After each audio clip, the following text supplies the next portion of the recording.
Welcome and thank you for attending our town hall on San Jose State's Adapt plan. I'd like to begin with an acknowledgement of the land on which we are meeting. We acknowledge the land on which we are meeting today as the traditional home of the Puichon Ohlone speaking people and the present day Muwekma Ohlone tribe. The Puichon Ohlone were missionized into both missions Dolores and Santa Clara. The present-day Muwekma Ohlone tribe is comprised of all known surviving Native American lineages aboriginal to the San Francisco Bay region, who trace their ancestry through the missions San Jose, Santa Clara, and Dolores, and the historic federally recognized Verona Band of Alameda County. In the Muwekma Ohlone language, Cocheño, Muwekma means the people. Without them, we would not have access to this gathering. So we take this opportunity to thank the original caretakers of this land. And I'd like to begin today by acknowledging the great work this past year from our faculty and staff, and especially the resiliency of our students. In the next hour, we'll highlight some key aspects of our plans moving forward into the fall semester. Now, I know this has been a tremendous challenge as we have faced this global pandemic, shelter-in-place orders, and issues around economic distress and disparities. And against this backdrop, how many months ago now, we developed and have been executing a 4-phase approach for the safe return to campus. We had hoped that day would come sooner, but now we can see it ahead of us. So let me start by offering thanks and gratitude to all of our San Jose State staff members who have worked so hard on this plan. It has been a collective community effort. And I'd like to note here, this has been done while facing changing guidance, the unprecedented nature of the pandemic, complexities about our understanding of the health environment in which we live, and constantly moving changes in our county about guidance and the tiers. And we just moved, as all of you know, I think, into the red tier. Now, today we'll highlight San Jose State's hybrid model for teaching and learning for the fall semester, the transition to more in-person classes, though not 100% so, and the process for safely returning our staff, our faculty, our students, and all of our programs to campus. The majority of time will be dedicated to answering your questions. So I thank all of you who submitted questions in advance. And I'd just like to note that we'll do our best to answer all questions, but we will prioritize those that affect most, if not all, of our campus community. Our focus has always been on the safety and health of our students and entire campus community, and this has driven San Jose State's Adapt plan from the beginning and will continue to do so.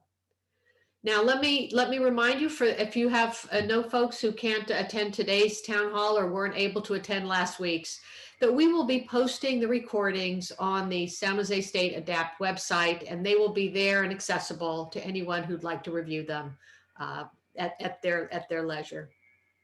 Now, before I hand things over to Provost Vincent Del Casino, I'd like to just mention 2 brief housekeeping items. If you'd like to submit a question during this town hall for the Q&A session, please click on the Q&A button on your Zoom toolbar and just type in your question. As I said, we'll do our best to answer them. And if we don't get to them all today, we will post answers in our health advisories website. And as I said, we are recording today's session, and this will be shared on the health advisories page. So let's get started, and let me introduce Vin Del Casino, our provost, who will kick things off with a discussion about our teaching and learning plan and what we anticipate for the fall semester instruction. Vin. Thank you so much, President Papazian, and it's wonderful to be here as usual to engage our community in a larger conversation about how things are going and where they're going. The first component of all of this is to understand that we remain in a time of flux and fluidity, and we're doing the best we can to plan for the fall while also understanding that a lot can change between now and August. So what the plan looks like now is based on what we understand and know now. And what we know now is we believe that vaccinations are starting to work, that we're seeing a drop in rates, and that's impacting how we're thinking about the fall, where we believe we can include a lot more face-to-face education, increase the amount of time that people could spend in classrooms, but also know that we need to remain flexible and fluid for students who are interested in understanding their education through online and hybrid modalities. So, and each program is going to have a slightly different response to the mix of types of classes that we're going to see, which are in person, online, and hybrid. And we're trying to put, high impact courses that need that face-to-face experience in classrooms. That could include first year course experiences in writing and other areas. It's going to include labs and other sorts of courses that require intense technologies and so forth that have been somewhat difficult to manage this year, although we've had face-to-face on our campus throughout the year and done so in a very effective way. We want everyone to know too that whatever we're going to do in the context of our environment will be based on the health and safety recommendations of the state and county. We're not going to put people at risk knowingly without any type of real understanding of where we're going to be. So our goal right now is to build a schedule and to have that available for students at the normal time of registration, and which students will see which courses are going to be online, which are in person, and which are hybrid. The decisions about how to determine which ones are in person or not is really going to be tied into a couple of core questions, which is, what are the student needs? What are the pedagogical strategies that we need to be thinking about, and how best to deliver the education for our students long term? So within the context of all of these questions, we'll be building a schedule and doing the best we can to really meet students where they are while maintaining the quality and rigor of our course programs. I know more questions are going to come out throughout the morning, and I'm looking forward to answering those questions. In the meantime, I'd like to now turn this over to Dr. Barbara Fu, who is the medical director of the Student Wellness Center, who can provide some updates on COVID-19 and our campus response. Thank you, Vin. Why don't we go ahead to my first slide? So testing, tracing, and encouraging vaccinations are all part of the university's response to COVID-19. Vaccinations are going on in our Santa Clara County, and to date, there have been roughly 21 to 22% of residents 16 and over who have received one dose of the vaccine, and roughly 11% of residents 16 and over have finished the vaccine. COVID-19 testing remains an important way to decrease spread, and it's available at all the healthcare providers in our area, as well as many free county testing sites, and that can be found at the website sccfreetest.org. Also, the Student Wellness Center can help facilitate testing for students who have symptoms or are close contacts. Student athletes are being tested on campus in conjunction with their conference guidelines. And students who are living on campus are being tested through the UHS testing events. And these tests occur when students arrive on campus. And there are also weekly follow-up sample tests done throughout the semester. So far, since December, there have been 1,188 tests done through the UHS testing events. And we can go to the slide that shows that next. And the test positivity rate for all these events have been less than 1%. If anyone is having symptoms or is testing positive or is a close contact, they should notify the university by going to the Report a Case page on the university's health advisory's website, and the case management team will be able to provide resources, notify any university close contacts, as well as coordinate the cleaning for on-campus spaces. So far, as of March 15th, 2021, there have been 199 confirmed cases reported at San Jose State. Of those, 81% were reported from students, 17% from staff, and 2% from faculty. Next slide.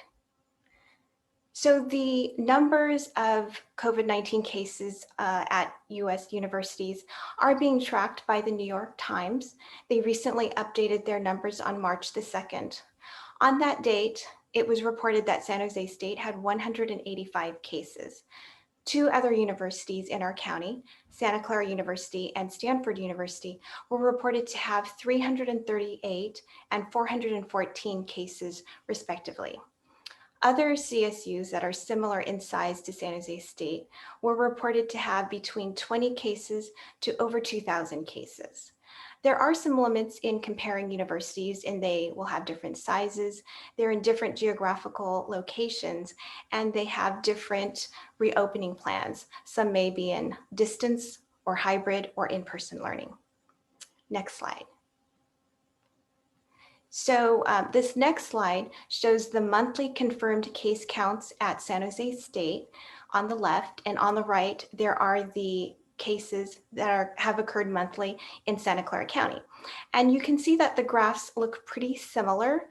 At San Jose State, there were two small peaks in cases that occurred in April and in August, and the largest peak that occurred this last January. So our cases are pretty much following what's going on in our county. And overall, the case count data has been favorable so far. And this is really a credit to our students and employees who are following safe measures. It's important to continue to follow these safe practices like physically distancing, washing hands frequently, wearing a mask, and getting a vaccine when it's our turn to help continue to protect our community. And now I'd like to introduce Lisa Malora, Vice President of Strategy and our Chief of Staff, who will use the remaining time to moderate Q&A. Thank you, Barbara. Good morning, everyone. It's great to have all of you with us. As a reminder, you are welcome to ask questions by putting them into the Q&A chat at the bottom of the screen, at the bottom of the toolbar.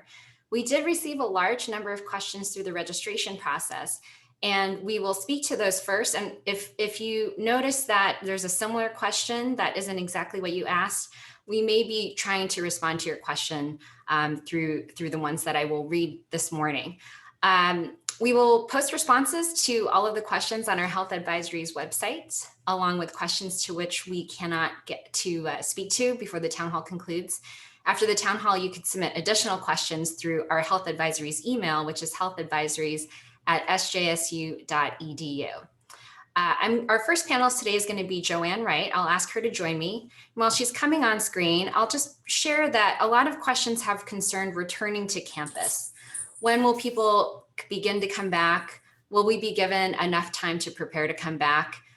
What does the timeline look like for plans and details to emerge? So what we can share is that campus-wide leaders are working collaboratively to develop a plan to return to campus that will ensure the health and safety of our community.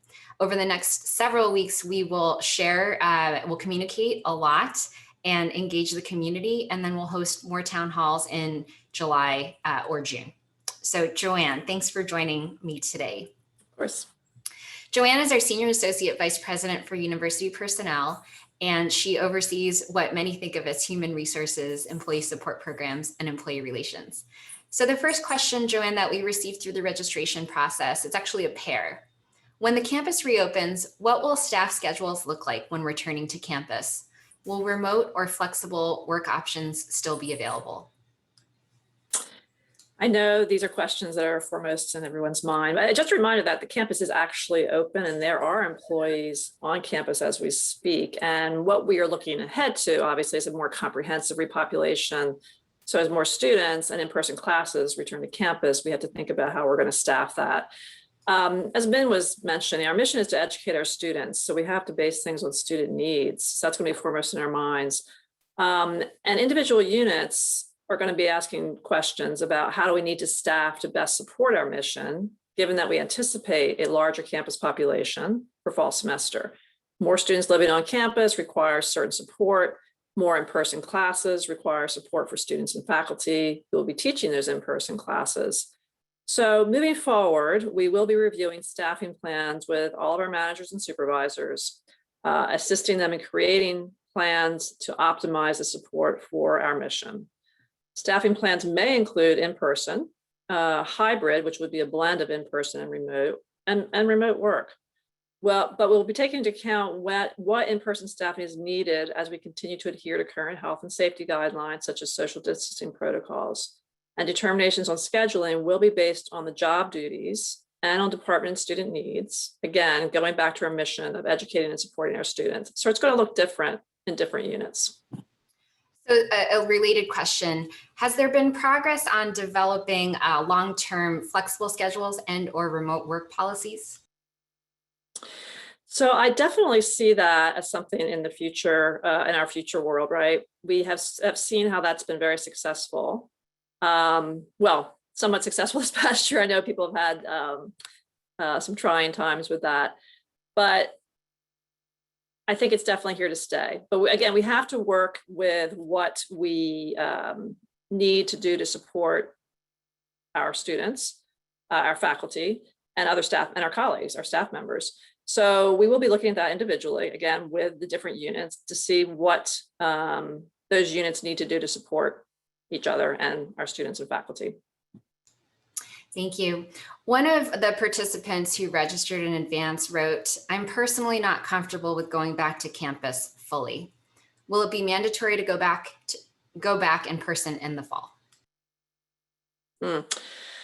Yes, I have heard those concerns. So we will be working with managers and supervisors to assist them in creating staff plans for gradual repopulation. So for fall semester, we'll be looking at expected population on campus.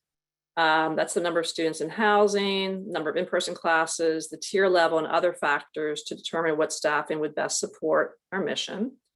Some positions may remain remote, some a combination of remote and on campus, and some fully on campus, so depending on what's needed.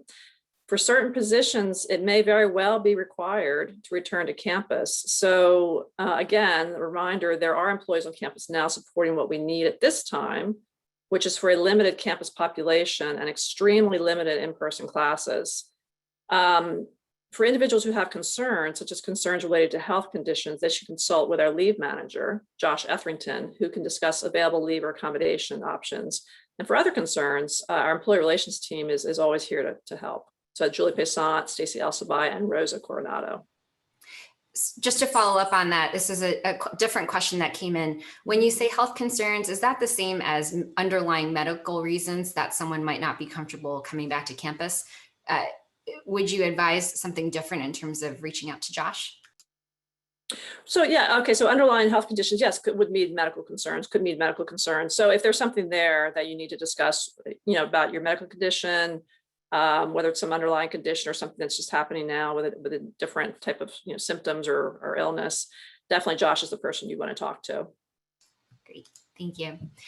Here's a different question that came in. How will chairs be permitted to take into consideration faculty age and health issues in the assignment of online or in-person classes? Okay, so again, I always have to go back to this because it's so important. So scheduling for classes is based on department and student needs.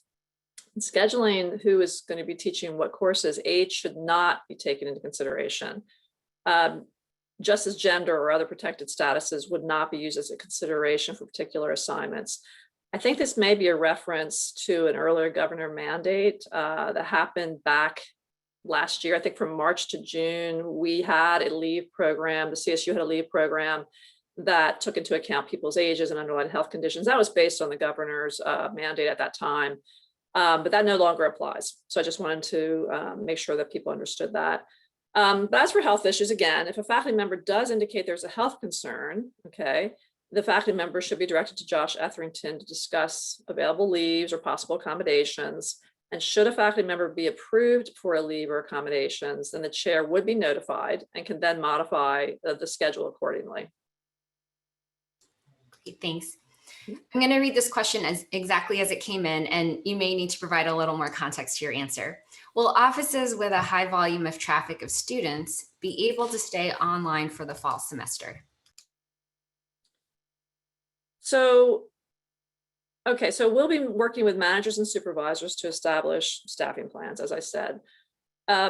listening to this question, so at face value, I'm going to say, no, there should not be an expectation of remaining fully online for the fall semester for this particular area. And again, every area is going to be different, right? But I'm making the assumption here from what you said that the reference to students is talking about in-person students, so traffic of in-person students. So I take us back again to our mission of educating and supporting students. The questions to pose for this particular area are going to be, how do we best support our students? What environment best supports them? Is it reasonable to expect that students will come by our offices in person? Is there paperwork that needs to be filled out, signed, filed, or distributed? So these are the types of questions that need to be evaluated for this unit as staffing plans are created for fall semester. Okay, great. Different set of topics. How will SJSU work with faculty and staff who have moved out of the area? Okay, that's a great question. And I know this is something that we've been thinking about a lot, because we are aware that people have made some changes in their living situations.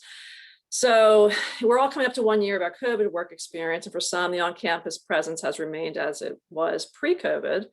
As I mentioned earlier, there are employees on campus now as we speak. For others, we've seen most or all of our year spent online. As we increase our student population activities on campus, though, there will be more employee presence on campus, both faculty and staff. So that's a given as we move forward to serve SJSU students. So different positions will have different requirements, and staffing assessment will look at how individual positions serve our mission. This assessment is going to look at modality and the reality of where we are as we move to this post-COVID world. Do we foresee continued social distancing? I think yes, I think that's a sure thing. Do we thus foresee remote work in our future?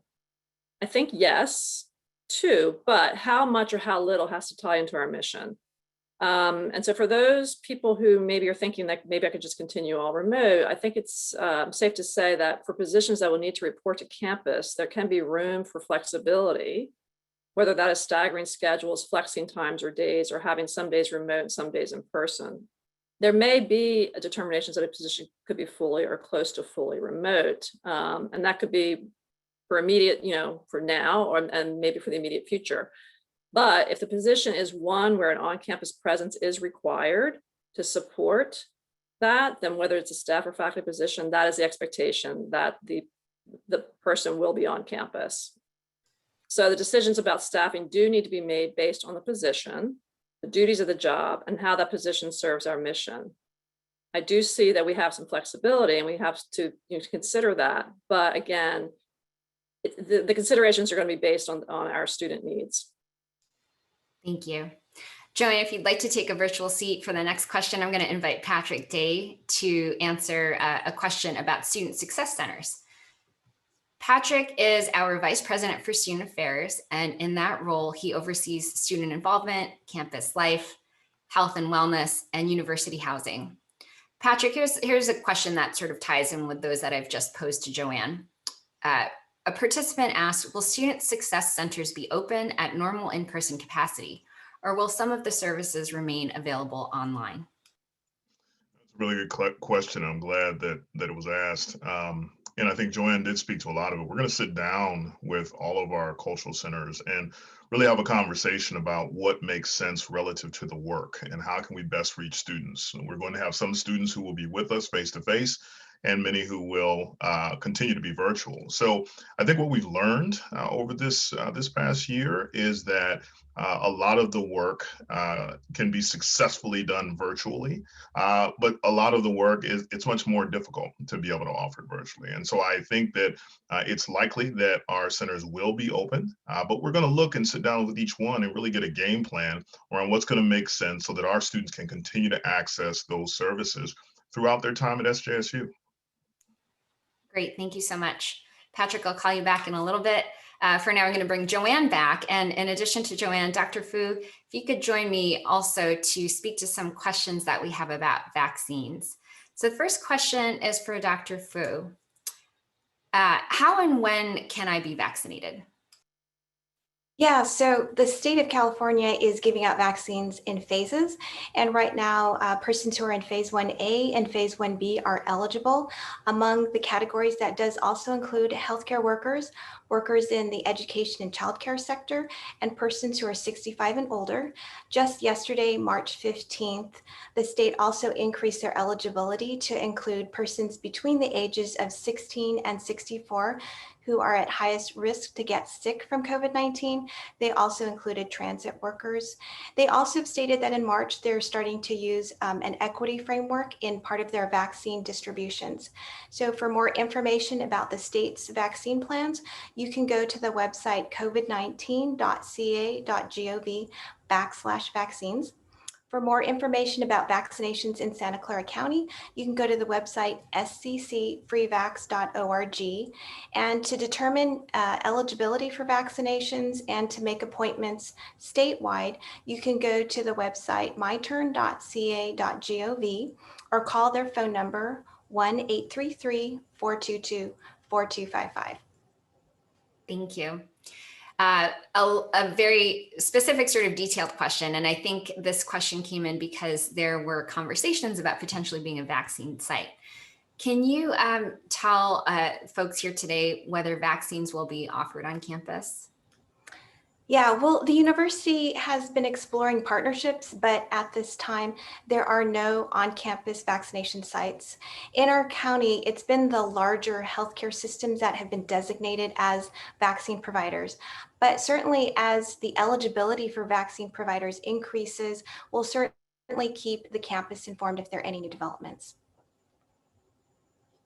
Great, thank you. And then a question that I have for both of you. Will students, faculty, and staff be required to be vaccinated before they can return to campus? I'll start with you, Dr. Fu. Yeah, so far, the state, county, and federal public health departments have not mandated that people get COVID-19 vaccines. So at this time, students are not required to get the COVID-19 vaccine, but they are highly encouraged to get vaccinated to help protect themselves and others. And Joanne, how about staff and faculty? Yeah, I'll address that. So just as Barbara was saying, we highly encourage our San Jose State community members to get vaccinated to protect themselves and loved ones, protect the SJSU and larger community as a whole. But as to requiring it, at this time, we will not be requiring employees to be vaccinated to return to campus. No decisions will be made based on vaccination status. And so I wanted to elaborate on this a little bit because I know this is a question that I've been hearing. This is based on system-wide determination. This applies across the CSU. It's not just San Jose State making this determination. So whether this will be a requirement in the future remains to be seen. But as we know, other vaccinations are not a requirement to work at the CSU. Requiring vaccinations, which is considered a medical issue, would be a term and condition of employment, and CSU cannot impose such a requirement without union input. So any determination to require vaccinations of any kind would need to be a discussion with our unions. So again, no requirement to be vaccinated, and a reminder that there will be no determinations based on vaccination status. So mask mandates will be uniform, for example, across campus. There's no distinction that's going to be made between those who have been vaccinated and those who have not been. So related question for both of you, and this time I'll start with Joanne. Will SJSU monitor the number of people who are vaccinated? So from the employee perspective, no, we would not be monitoring. That goes back to what I was just stating. We're not going to make determinations based on vaccination status. So we would not be making that query of individual employees about whether they've been vaccinated or not. And Yeah, it's the same for students. Again, as vaccinations at this time are not mandated, there isn't going to be monitoring. Okay, thank you both. I appreciate your responses. I'm going to ask Vin Del Casino to join me for the next set of questions. Vin, we have a number of questions related to the fall planning. So the first question about for you is, what is the plan for students who do not feel comfortable with in-person courses, but have to take in-person classes? Well, one of the goals we have is trying to provide as much flexibility in the schedule as possible. So hopefully there are a lot of options for students, and they should be able to choose between various modalities in a lot of cases. In the context in which that there is limited choice because the pedagogy really demands in-person experiences, we're providing all the safety and health protocols that are appropriate for that particular course. In some cases, faculty may opt to also provide some flexibility through remotely coming into the class while it's live. That'll really depend again on the kinds of strategies that involve. Very difficult, for example, to do ceramics that way, or some of our core lab courses. But know that we're building every course with health and safety in mind based on the state's guidelines. Great, thank you. This is sort of a related question that has come in. Why are classes currently being scheduled at full capacity for the fall semester when social distancing will surely be necessary? So actually, we're not necessarily putting classes in complete size rooms. In fact, what we've done is by capping at 50 or lower, we're opening up all the large classrooms so that we can expand into those spaces. One of the challenges we face right now is we expect new guidelines from the state on physical distancing requirements. So we're trying to basically hedge our bets right now and figure out which classes go where. So I expect that the classrooms where classes are offered will probably change depending on the final guidelines that we have. But rest assured that the classrooms will be set up based on those guidelines. So there may be some adjustments in where a class is being taken, but the class sizes can remain the same. Okay, so here's a question that I think really, you started to speak to this, but I'll ask this question more directly. How will decisions be made as to which courses will be in person, hybrid, or online?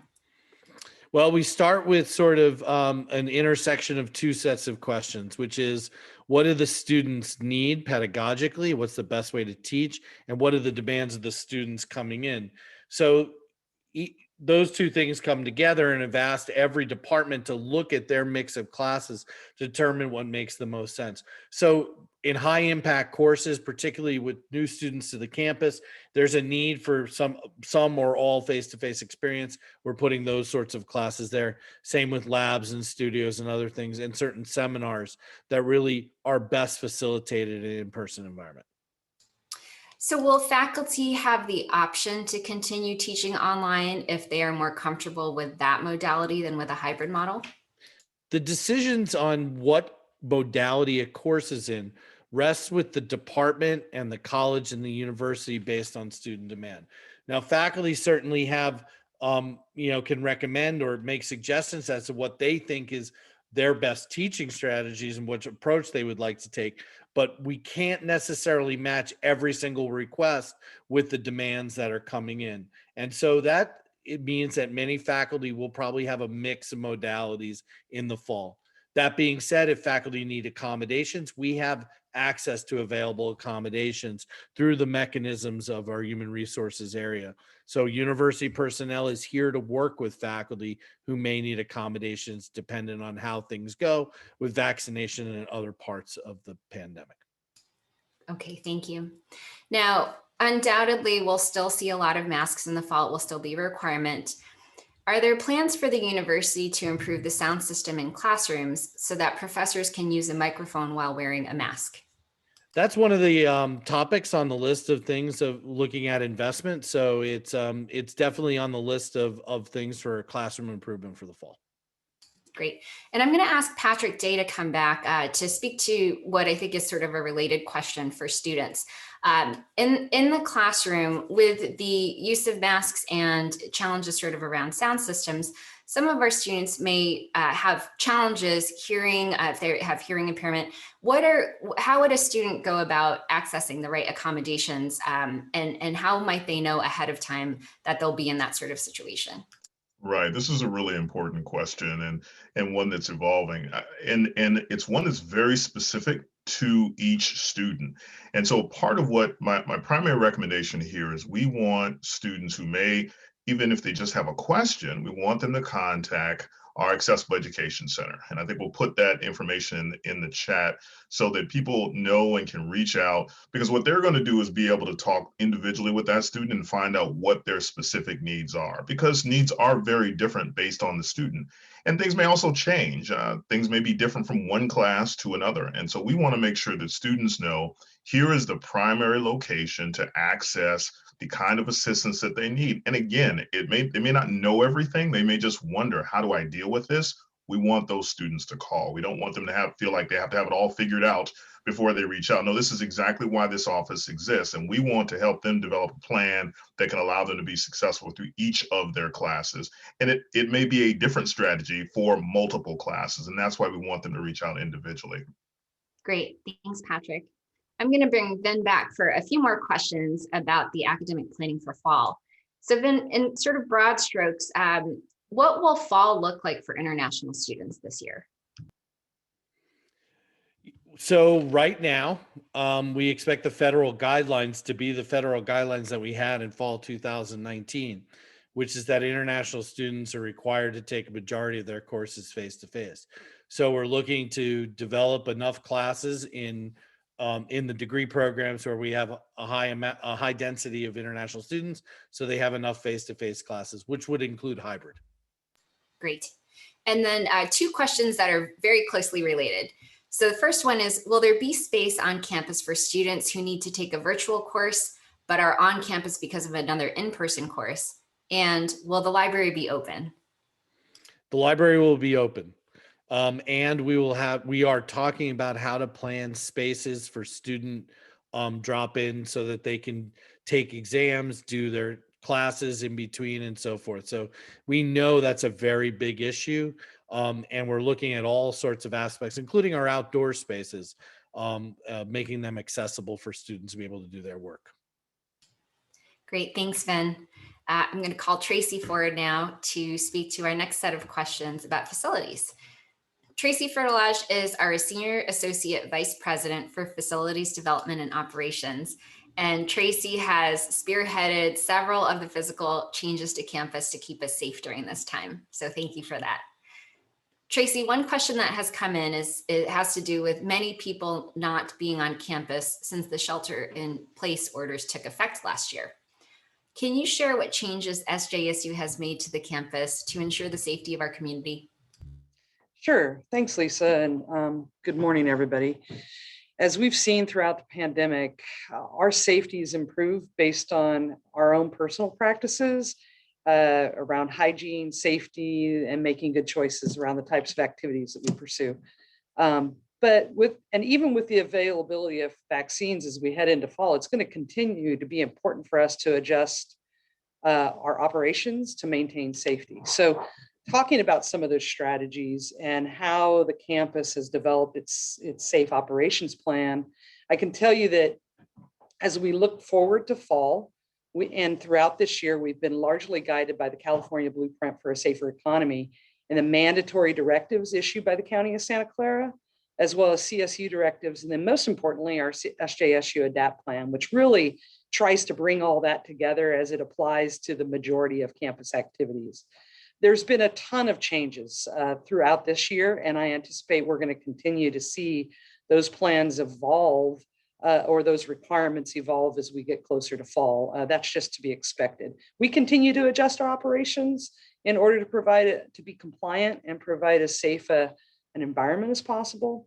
The SJSU Adapt plan is going to continue to guide the activity taking place on campus and serve as a baseline. But in addition to that, our environmental health and safety team has worked with a number of different departments on campus to provide guidance and to help shape the framework around how to conduct certain types of activities that might carry higher risk in a safer way. So we'll continue to do that continuous engagement with the campus.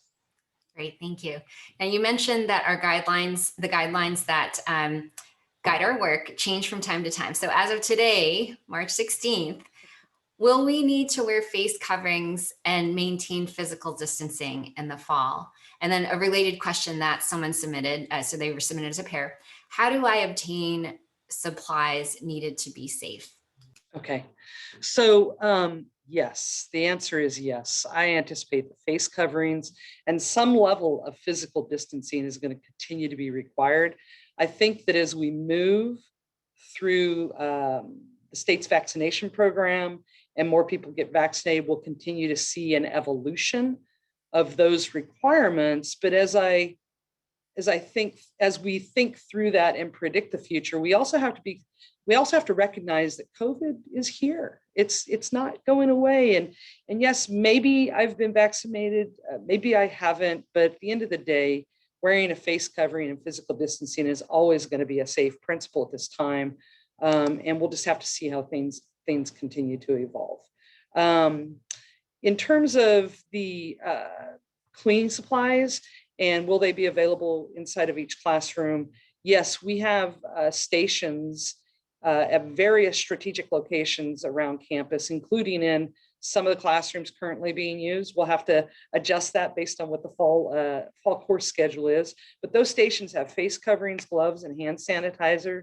Our custodial crew keeps them stocked, and we'll continue to do that through the fall. In addition to that, we have these personal starter kits that are available to students, faculty, and staff. All they got to do is give us a holler at FDNO, and we'll get them out to you.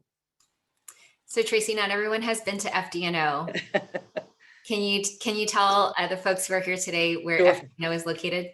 Sure, I just get all excited using my shorthand, but FDNO, Facilities Development and Operation, and it's located in the CYA building on the campus map, which is also Courtyard A. And if that's confused the living daylights out of you, we're on the corner of 10th and San Fernando. Thank you. Okay, here are a pair of questions that are related that came in before the town hall. What is the plan for cleaning and disinfection of spaces? And how will SJSU address cleaning in spaces that have been visited by someone who tested positive for COVID? That's a good question, and it's a very reasonable one to be asking. We have monitored very closely what the best cleaning practices are, and then the best approach for disinfection in order to slow the spread of COVID-19. Our facilities team is implementing those practices that have been adopted. And as we approach fall of 21, we expect to continue with that practice.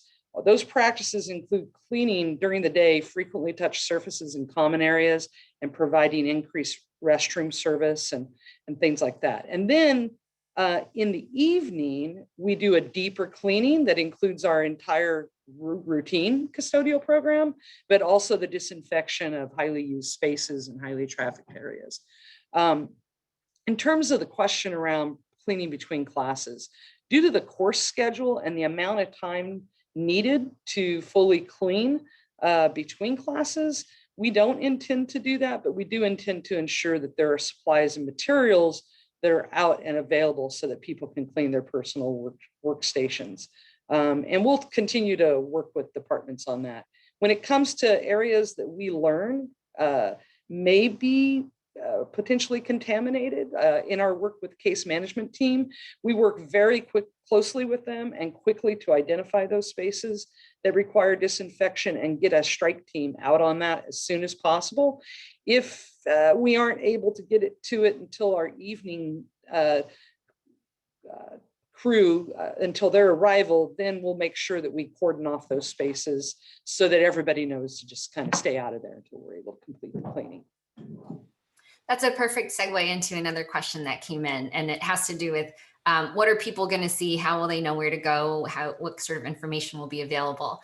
So this is the question that came in. What kind of COVID-related signage can I expect to be in place when I come to campus or go inside buildings? Well, the simple answer is a lot of it. We worked closely with Strategic Communications this past fall to develop a campus-specific COVID safety signage program. We know that as we welcome more people back to campus in the fall and we use more buildings than we're using today in a more dense or higher capacity, then we're going to have to spread that signage program around a little bit. Some of what you'll see when you arrive to campus, especially along the paseos, is you'll see basic safety signage welcoming you to campus, talking about what the rules are for personal behavior when you're on campus. But as you go into a building, you'll see building and room capacity signage posted. You'll see signage around safe use of space, hygiene guidelines. We'll have signage on the floor, things that you see out there in businesses already around queuing lines, safe circulation, and different strategies to and directions to follow to just basically decrease the likelihood of COVID spreading due to your presence on campus. Okay, another related question. What has SJSU done to increase air circulation in indoor spaces, especially rooms with no windows? This is a good question, and it's one that I know has been on a lot of people's minds. So I'm glad that you've asked me this, Lisa. We have worked really closely with the CSU Mechanical Review Board, which is a group of very highly qualified and respected mechanical engineers with deep industry experience, especially in higher ed, and then also who really know our campus. And so that board has developed strategies applicable across the CSU and specific to areas of our campus based on the systems that we have. So we've worked very hard to implement those strategies. Our systems have been adjusted. Our building level systems have been adjusted to maximize the use of outside air and secondary filtration. We also do system purges in the middle of the night to make sure that everything's completely flushed. Where spaces have operable windows and weather conditions allow, we encourage you, open your window. That's going to further enhance airflow. And, as we move forward, we're also now diving further into the types of strategies that will be most effective in spaces that don't have any windows, because I know that that's a concern that's come up, and rightfully so. But we do believe that our system level approach is sound, and we'll continue to implement recommended strategies from the CSU Mechanical Peer Review Board for how to best adjust our systems to combat the spread of COVID-19. Okay, great. I have two questions that might seem unrelated, but I understand how someone might be thinking along this particular line of thought. So physical safe distancing has been a core safety recommendation. What is the plan for building and room density or capacity limitations, including classrooms, shared offices, and other spaces? Also, what about other activities we have been unable to do this year? Will those be allowed? So that's a really big question. So I'm going to try to tackle this in just a kind of a bullet point manner. This landscape has been constantly changing, whether it's density or capacity limitations, as well as activity restrictions, right, throughout the year. I think we're going to continue to see that, although I am hopeful that we'll continue to also see things begin to lift and become more available. Having said that, it's going to be very important for us to make the right decisions within our campus to implement requirements in a way that keep people safe. So, as I said earlier, physical distancing, we still believe will be required. That will create some capacity limitations for buildings and rooms. And certain types of activities are going to have restrictions and additional requirements to operate safely. When I think about that and I apply it, you look at classrooms, and I think that we're going to have, as Vin kind of alluded to, there's going to have to be some adjustments based on how these capacity limitations evolve. But there's going to be considerations around course capacity, location, or instructional methods to address that. Shared office spaces are also, as we bring more people back, we'll have to consider what adjustments need to be made to meet the requirements. It could include adjusting the physical space to allow for distancing or using a staggered schedule. We anticipate that in-person meetings are just going to likely continue to be discouraged. And the use of break rooms will probably be similar to today's requirements. As we've seen with recent state guidance, athletic and recreational activities are starting to open up. But we recognize that's going to be to varying degree based on the classified safety risk of the activity, and then whether it's indoors or outdoors. Housing is going to be allowed at a greater density than what we've seen this year. Dining will have both indoor and outdoor experiences, as well as I know takeout will continue to be used by folks. I think some of the big areas that we'll see changes is in gatherings and live performance events. We're starting to see updated guidance from the state on that. I anticipate within the next month or two, we'll see even more guidance that helps us really fine tune what that looks like for the fall. But certainly it's going to be the type of activity at those events or gatherings that's taking place, and then what framework exists in place to enhance the safety requirements. Great, thank you. A question that came in that isn't quite exactly about COVID, but has to do with changes to our facilities is about access. So is access to buildings open, or will it now require that we use our tower ID cards?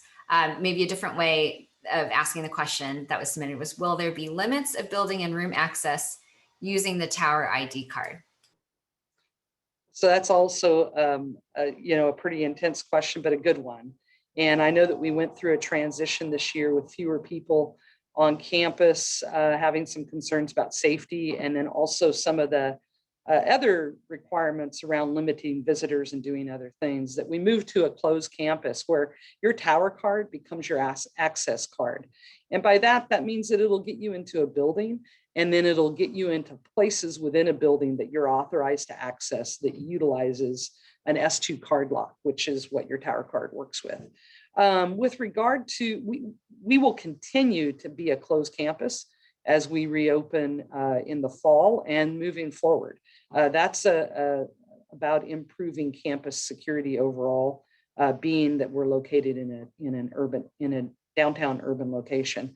Having said that, there will be some restrictions on use. And to put it, just summarize it in a real simple manner, we will afford access to buildings based on whether you're a student, faculty, or staff, right? And then you can get into the outside door, but you'll have a personal locking plan for doors inside of a building that you have the ability to access. And students will have a bit more restriction on the hours that they're able to access buildings, unless, of course, they're part of a research project or some type of academic activity that takes place beyond the programmed hours that we have. Ultimately, this is intended as a move to improve overall safety and security for the campus. I think it's a really good move for the campus to make, but it's also very complicated. So we'll continue to work closely with our campus colleagues to fine tune that approach to make sure it works for folks. Great, thank you so much. Tracy, appreciate all of your responses. And again, for those who are with us today, we'll post all of the answers to the questions that have been submitted in advance and during the town hall on the Health Advisory's website. Thanks, Tracy. Joanne, I'm going to ask Joanne Wright to come back for a pair of questions that are related and speak to something that I think, an issue that is on the minds of many members of our community. So I'll read these to you. A lot of faculty and staff have expended their own funds to create home offices that continue the level of teaching and learning required of our positions. These aren't necessarily expenses that can be pointed to overtly, but after a year of working at home, they add up. Is there any help coming as we all face incurring more expenses in homes in order to keep the university running?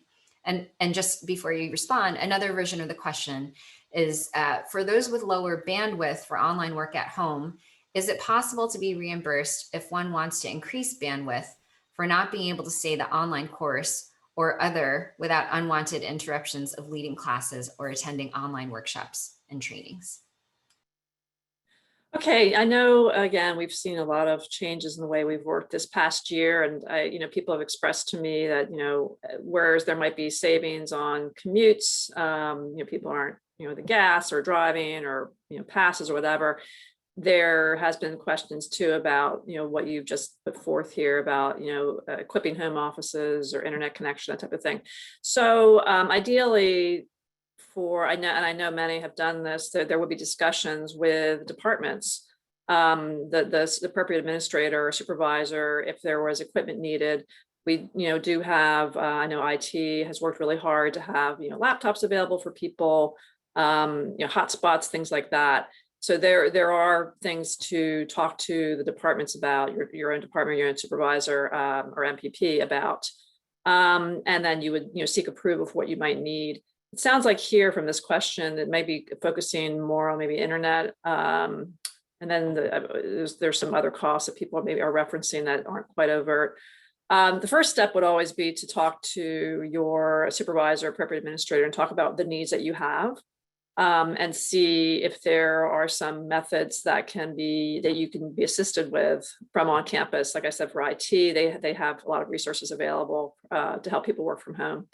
And then if there's an expense that needs to be had, again, talk to your department, let them know that, hey, my internet connection just doesn't support what I need to do for Zoom, for instance. And that would be something that the department would need to approve and then put forth, and then there could be some reimbursement. Obviously, there would be need to be a receipt or some kind of bill, something to be presented to show the additional expense. Great, thank you. While I have you here, can you speak to two other questions that came in?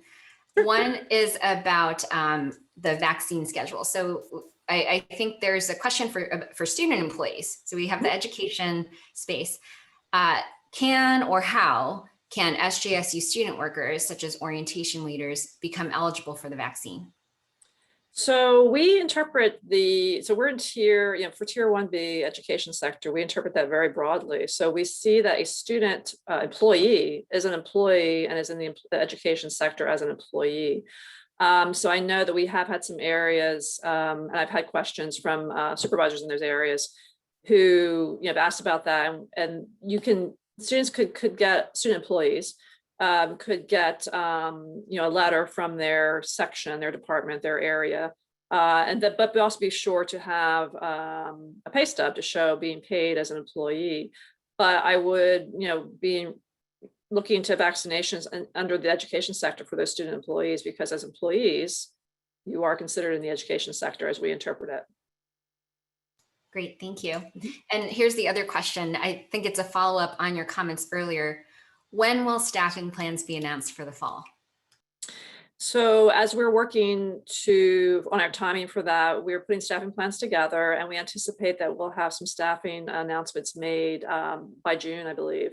And that's an estimate, it might be changing, but that is what we are looking to have, because we're going to be working with our managers and supervisors to put together the plans, make the determinations of what staff would need to be on campus and what days. Again, we're looking at staggering schedules, hybrid models, that type of thing, flexibility. But we would anticipate having things near ready to be announced to people in June. That would give people enough time to make plans and to schedule what they would need to schedule as people return to campus later on that summer. Great, thank you, Joanne. Appreciate it. Yep. I'm going to invite Patrick Day back for the next set of questions. And just so folks are keeping an eye on the clock, we have 15 minutes left. And so we'll probably spend another 12 minutes on questions. Hi, Patrick. Nice to see you again. Patrick, a participant in the town hall asked a question in advance about co-curricular activities. So we know that co-curricular activities are just as important as in-person instruction. What is the plan to ensure that we have co-curricular activities available for students? Sure. Well, the first thing I'd say is we've never stopped having co-curricular activities. And obviously it's a little bit different when you're virtual, pretty much 100% or almost 100%. But we plan on building on really what we've seen over this past year. Let me just say, our health services area has remained open. Our Spartan Food Pantry has also remained open, and our university housing staff has continued to really manage an area that is 900 people who are still living on the campus. So we've continued to be open, and what we found across a lot of our areas that where we've gone virtual, in some respects, it's allowed us to access students that we wouldn't have necessarily accessed before. And even for some events, we've had more students be at events virtually than sometimes we had in person, likely because of travel and the things that are required for people to negotiate to get to campus.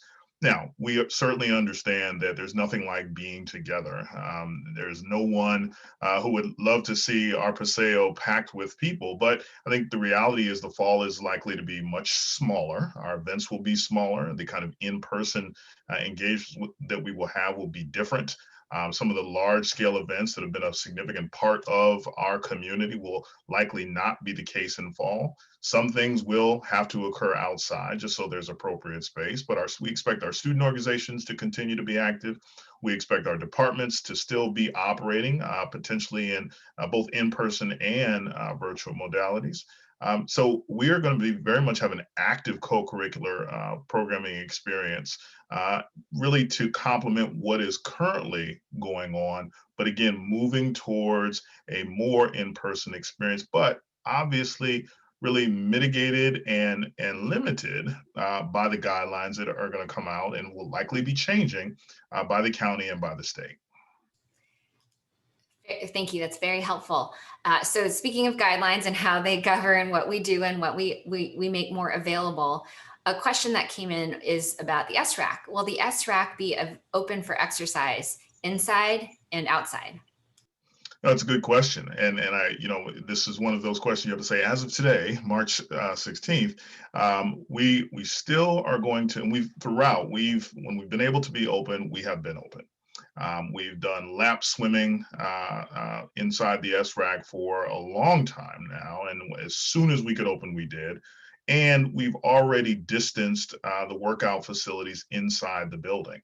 And so our plan is to, as soon as we're allowed, to be able to open up the SRAC in the fall, allowing in what will likely be a limited number of students per time period, creating ways for students to be exiting and entering at different times so we can, again, maintain the distance there. But we want SRAC to be active. We want this to be a resource for students as much as it possibly can be. And I anticipate that it will. We have a plan, we have a sliding scale plan. So wherever we are and whatever level we're able to open, we plan on being open.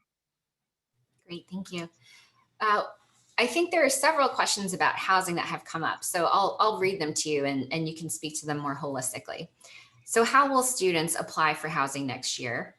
Will testing be continued as a requirement for those who live on campus?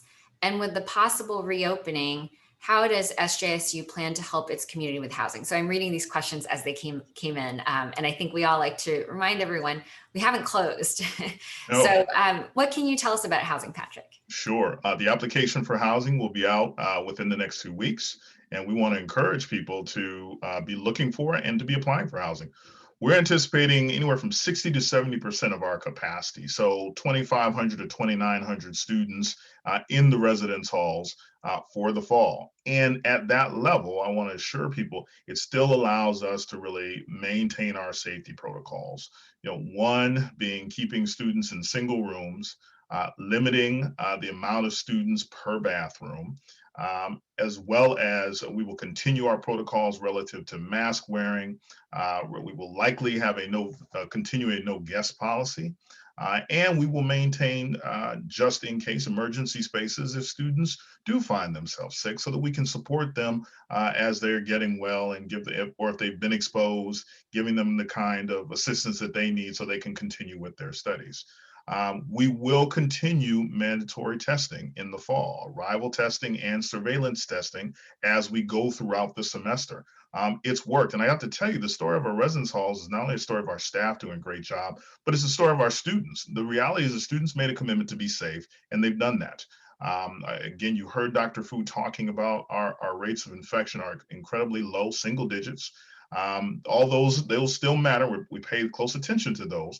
But we want to make sure that we continue that as we go into the fall.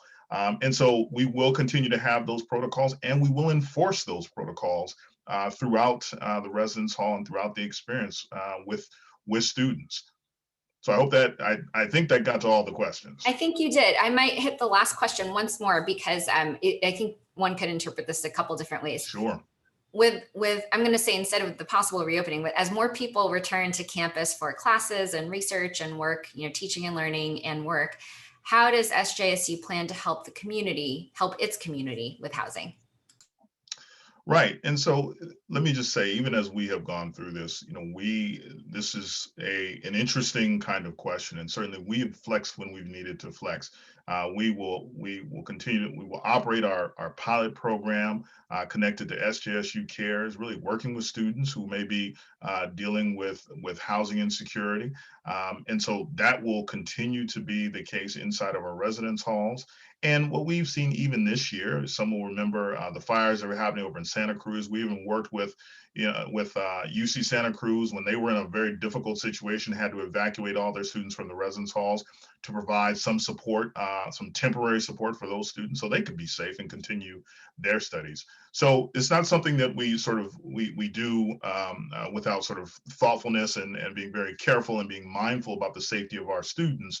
But we certainly do respond when it's appropriate and when we can provide that support, but making sure that there's always a place for our students to be able to access if they choose to live on campus, or if they're in need of other kinds of assistance. Utilizing SJSU Cares, we can get them that assistance, whether it's on the campus or off the campus. Great, thank you, Patrick. Appreciate all of your responses. Let me bring back Vin Del Casino, our provost, for 2 more questions. Then this is an interesting question. With vaccines being available to everyone from May 1st, shouldn't we be back to normal by fall? That's the question we received. Yeah, it's a great question. And that's one of the kind of mediating factors on the physical distancing and all kinds of other things that are going on. The issue, though, is, are we as a state and country still in pandemic? If we're still in pandemic, even if the campus is vaccinated, the campus is embedded in a larger community. So we can't ignore that. And the state guidelines will likely limit some of the things we can do because of the pandemic. Should we make it to an endemic level, like flu and other things, that's a whole different conversation. But one of the things we are thinking through the fall, getting us to the spring, is still trying to manage some level of density on the campus. So by limiting limiting some of our courses allows us to manage density and help build our way back to a full campus experience with the kinds of courses we have. The last thing I'll say, though, is one of the things that is happening as a result is students and others are making demands to have more modalities available. So I don't know what we exactly go back to long term. I think there's a lot of planning that comes with that, and a lot of conversation. So that's a perfect segue to a different question that came in about something you said earlier. So the question is, how are we assessing what student needs are in relation to online, in-person, or hybrid, if that is what is driving the setting of the schedule? Yeah, we have some data from the fall about, we surveyed a lot of students and we have data that suggests what they're looking for. We followed that up with some smaller assessments.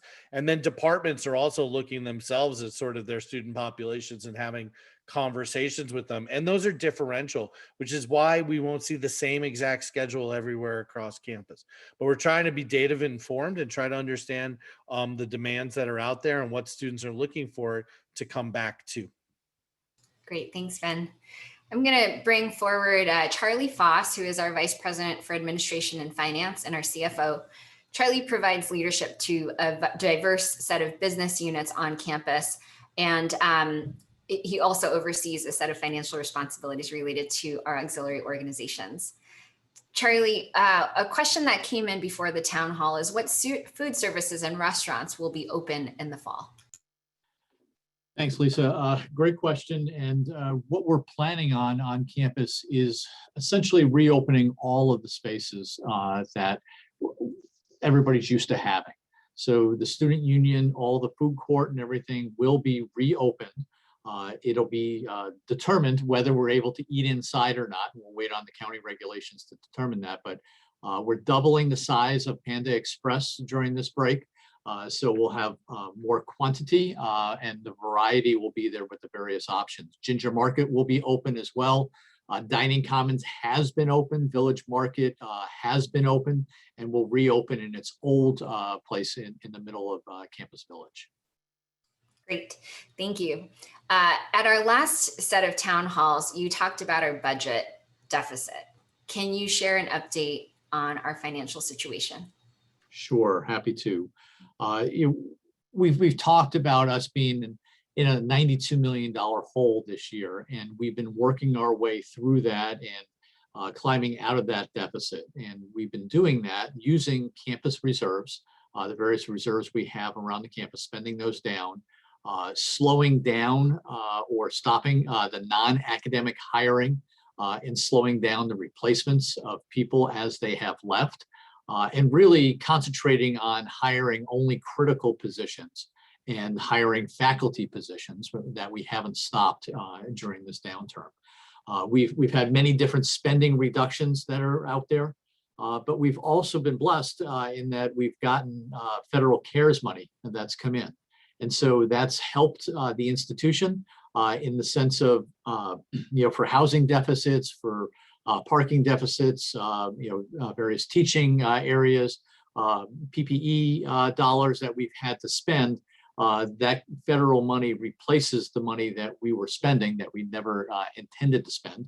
And out of the first wave of money, we sent $14 million directly out to students. In the second wave of dollars that we're getting, we're sending another chunk of money back out to students, and Patrick's team and my team have been making that happen. So the CARES funding has helped through this process too. Great, thank you. And a more pointed question about our financial situation. Do you foresee layoffs in the future?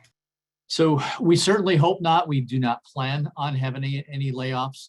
The way we've constructed our budget here is we've used our Transformation 2030 plan as our guidepost to look forward and say, this is where we want to be in 2030. And so that's why we've continued hiring our faculty and we've continued hiring critical positions. We do not plan on layoffs at this time. Great, thank you. Charlie, I know you've had quite a bit of good news to share with us over these sort of dire times. Where can interested individuals find information on the website about how we've gone through our financial planning process? Sure. So if you go to my section of the campus website under Administration and Finance, and you drill down into Budget Central, the whole budget packet is there for anyone to go through in all kinds of levels of detail, whether you want the executive summary or you want to drill down. All those pieces of information are available to anyone in the public in our community to go look at. So through the website, Administration and Finance. Great, thanks, Charlie. We'll post that in the chat for anyone who wants to access it. Appreciate responses. My pleasure. So at this time, I'll invite President Papazian back to close our town hall and say farewell. President Papazian. Thank you, Lisa, and thank you to all of you who've joined us today for your questions, some of which we know the answers to and some of which we are figuring out along with you. Your questions really help us shape and impact the ADAPT plan as we move forward, and it helps us be sure that we provide the kind of information that our community is looking for. So again, please frequent the Health Advisory's website, and we'll continue to update as the circumstances change and our path forward becomes clearer and clearer. So let me thank all of you. Let me thank the team for all your extraordinary work in providing leadership during these very challenging times.